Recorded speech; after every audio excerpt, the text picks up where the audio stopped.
Chuck says since it's 2 for the Falcons, it's probably a case where it shouldn't even be 1. Yeah, I'm talking about trade deadline. And Atlanta has, I'll say 2, and I'll limit it, 2 giant needs at the trade deadline. They need a starting offensive tackle, and they need a starting receiver. And if you're thinking starters at each, is that too strong of a want? Chuck over speaking. Elijah is 65th out of 70 qualifying tackles in pass pro right now. I think that's why Raheem this week said Storm Norton is in play. Yeah, that's not helping Penix develop. The Falcons run 3 receiver sets as their base, so I'm thinking, Matt, that third receiver spot's kind of important. And Kadero really doesn't check the box for me.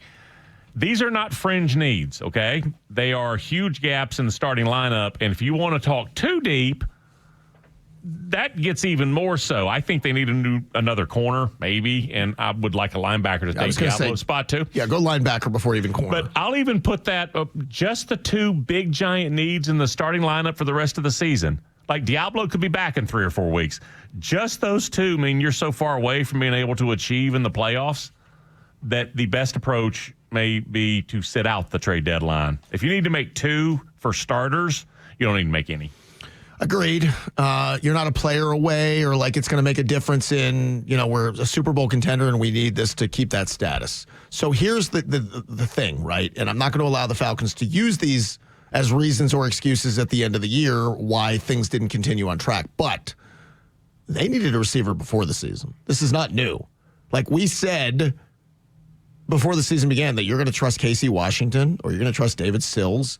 And when everybody outside of Atlanta kept saying, look at all the weapons, my response every time was, are you guys paying attention after Drake and Mooney? Like, who are the weapons, right? So that's part 1. Part 2 is, I don't know where you find a starting offensive tackle, Chuck. And that's that. If somebody's got one they like, even your backup you like, you're not trading it for a 5th or 6th or 7th round pick. So that you can't go get. Did you see what Jeff Ulbrich said about the linebacker spot today? Jeff Ulbrich talking to the media on how the defense replaces Divine Diablo against the Dolphins, and then looking ahead to this week's game against the Patriots, quote, we'll do the same thing this game. They're throwing J.D. Bertrand back out again. There's no other option. Now, Jalen Walker, when he gets healthy, I fully believe will assume more of that. Expand his game, yep. But that's not this week. So to your point, no, you don't go do anything. Maybe you do something small to give you some depth at numbers. There's too many holes to fill, and this team had such a small margin for error at these spots, and they're not going to replace that. And it's going to seem like everybody else is playing and we're not. It's going to seem like we're left out. It's not worth it. And there are already such limited assets. You just kind of got to bite real hard. Like, get a towel, be Jerry Tarkanian, and just make your way through it. Well, I do want to kind of clarify this. I think if Terry realizes this is going to get away, and which means I'm probably not going to be back, I think he would make a big, bold, sort of reckless move because his job is hanging in the balance. I don't think there's anything out there worth giving up. They only have a 2nd and a 3rd. They don't have a 1st and a 5th. I don't think you're going to want to give up those unless there's something legit out there. I don't think there's anything legit out there. No, and I would not trade a 2nd for a starting receiver. As good as receivers would do. Like, I love the idea of Jalen Waddle. I can't give up a 2nd-round pick for Jalen Waddle. Here's the thing about Waddle is he would start immediately. You'd be an upgrade next year and 100% healthy and off and flying. In 27, he's expecting to be like a $30 to $35 to $40 million a year receiver.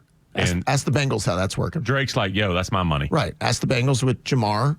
Yeah, and T. Higgins. Yeah. You get so top-heavy at one position that you can't do it. No, they're stuck. Yeah, they are. They're just, unfortunately. You got to set it up. They needed as many guys to stay healthy because they just don't have the depth that other teams have.